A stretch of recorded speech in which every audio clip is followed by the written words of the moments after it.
Assalamualaikum warahmatullahi wabarakatuh. Salam sejahtera bagi kita semua.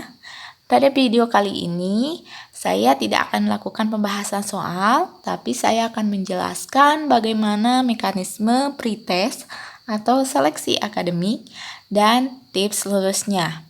Karena ada beberapa teman kita yang menanyakan, berapa sih jumlah soal yang harus benar untuk syarat lulus? Berapa sih passing grade-nya? Nah, akan saya jawab di video kali ini.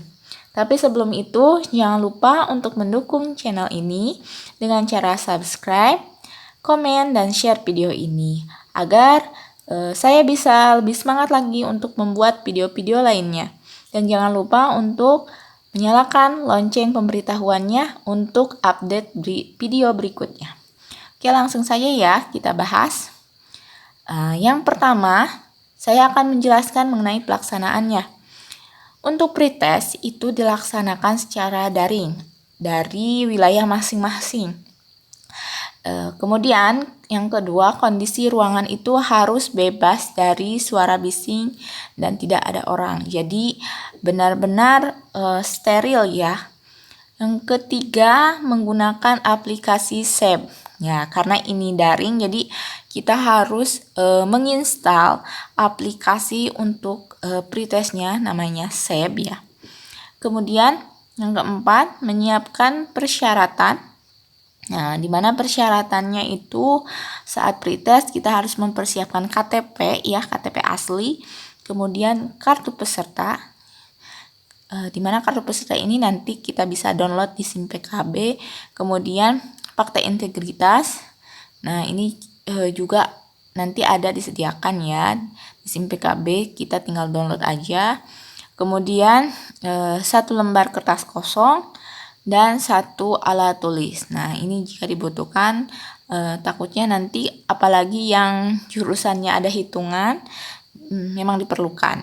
Oke, itu ya untuk pelaksanaannya. Nah, karena dilaksanakan secara daring, jadi kita diawasinya oleh pengawas dengan cara Zoom. Nah, untuk masuk Zoom-nya nanti ada grup khusus yang tertera di kartu peserta kita. Untuk waktunya kapan? Belum ada ya. Tapi persiapan dulu aja untuk teman-teman, Bapak Ibu guru untuk terus belajar tentang pembahasan soal. Oke, untuk persiapan ya. Oke, selanjutnya penentu kelulusan. Nah, ini ya yang perlu kita ketahui. Yang pertama itu passing grade seleksi akademik PPG 2023.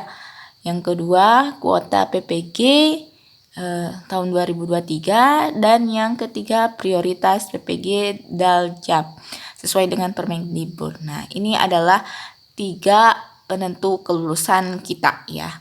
Ya, oke, kita bahas ya satu-satu.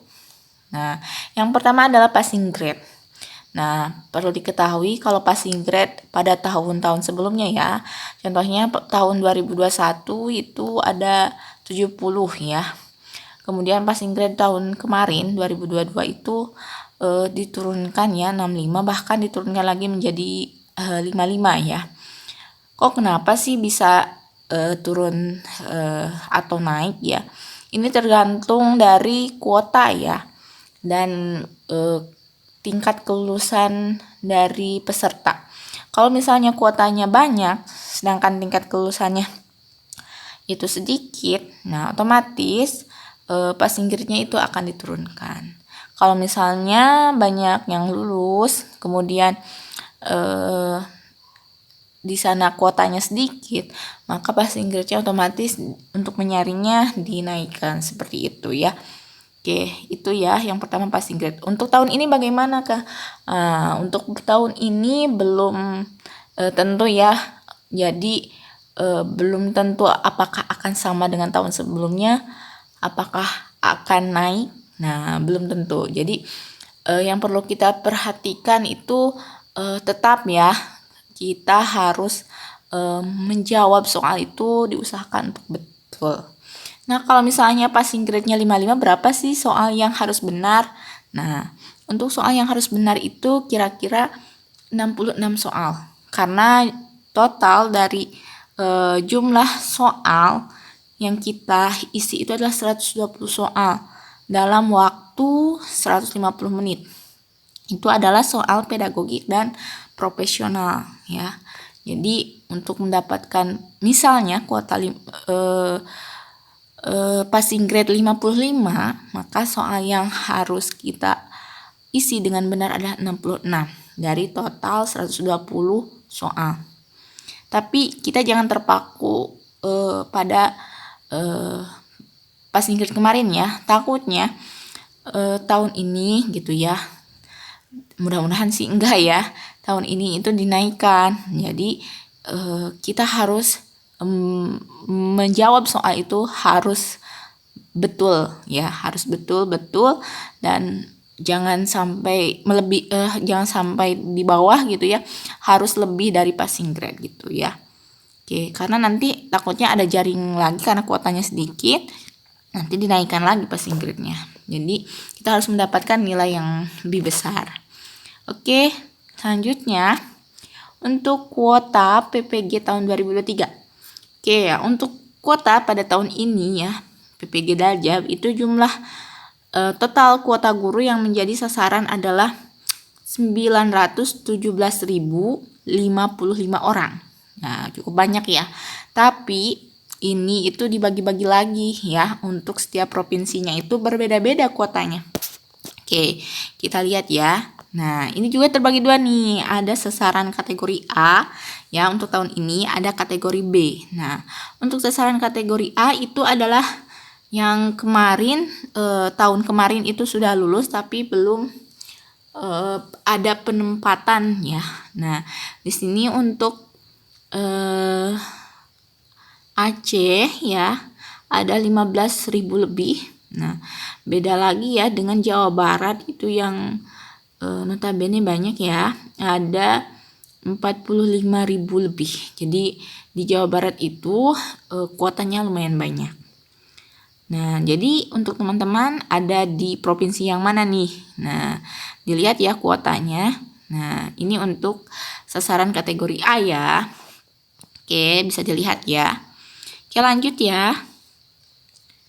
Oke, ini untuk sasaran kategori B. Berarti ini yang belum ikut sama sekali seleksi ataupun tidak lulus pada tahun kemarin ya. Ini untuk kategori B Aceh itu 20.000, kemudian Jawa Barat ini dilihat nih, Jawa Barat ada 72.000, banyak sekali ya untuk daerah Jawa Barat. Nah, untuk teman-teman silahkan dicek ya, bisa di screenshot ya. Nah, ini adalah kuota PPG untuk sasaran B setiap provinsinya. Jadi bisa kita lihat ya peluangnya seberapa besarnya nih. Oke. Nah, jadi kita harus benar-benar ya untuk mempersiapkan pretest agar kita bisa masuk kuota tersebut. Oke, selanjutnya ini untuk yang ketiga adalah prioritas PPG dalam jabatan 2023. Ya, ini yang terakhir ya. Tadi yang pertama itu passing grade, yang kedua kuota, yang ketiga itu penentu kelulusan adalah prioritas. Nah, yang pertama yang diprioritaskan dalam PPG tahun 2023 itu ya, yang pertama adalah guru yang masa kerjanya terlama. Ini masa kerja terlama otomatis berarti yang sudah memiliki umur ya, karena kemungkinan yang memiliki umur itu masa kerjanya lama, tapi belum tentu juga ya, karena yang masih muda juga banyak yang masa kerjanya lama. Oke, yang kedua guru dengan usia yang paling tinggi. Nah, yang kedua ini usianya yang paling tinggi itu diutamakan untuk mengisi kuota tersebut. Jadi yang masih muda nanti dulu gitu ya. Kemudian guru yang mengajar di satuan pendidikan daerah khusus. Ini untuk daerah-daerah khusus. Nah, didahulukan juga ya. Kemudian guru dengan nilai hasil seleksi tertinggi. Oke, nah ini juga menentu ya tadi mengenai passing grade. Jadi kita harus benar-benar mengisi supaya dapat nilai tertinggi gitu, nilai tinggi, agar misalnya kita belum masuk kategori ini, tapi karena nilai hasilnya tinggi, kemudian misalnya kita juga diajar di daerah khusus, kan nanti juga insya Allah masuk ke kuota gitu. Alhamdulillah kemarin saya juga masuk dalam kuota tersebut gitu ya. Jadi usahakan nanti pas pretest benar-benar mengisi soalnya.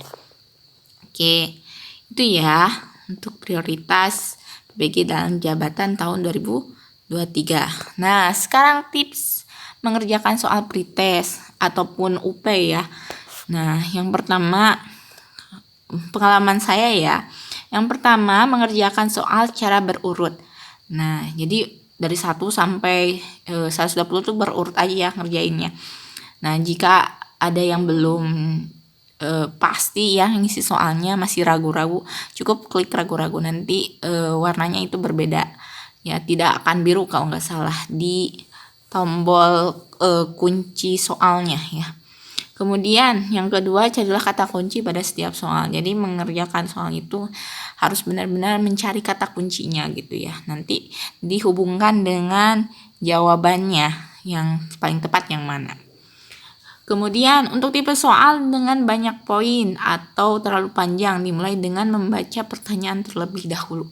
Misalnya nih disebutkan perhatikan pernyataan berikut, ada beberapa poin gitu. Nah, kita tidak usah membaca dari atas dulu, tapi dari bawah dulu pertanyaannya. Biasanya ada yang paling bawah itu pertanyaan, misalnya urutan yang paling benar untuk model apa gitu ya. Nanti langsung aja ke pertanyaan, kemudian dilihat yang paling cocok dari pilihan jawaban ya gitu. Oke, selanjutnya untuk soal hitungan yang kompleks bisa disisihkan terlebih dahulu. Nah, untuk saya sendiri ya yang jurusan IPA gitu, ada beberapa soal yang harus menghitung pakai rumus yang lumayan banyak ataupun angka yang kompleks gitu. Jadi saya sisihkan dulu aja ya nanti yang terakhir gitu ya. Jadi kita bisa mengisi soal yang lain, takutnya untuk mengisi soal itu terlalu banyak waktu yang kita perlukan. Jadi nanti aja ya.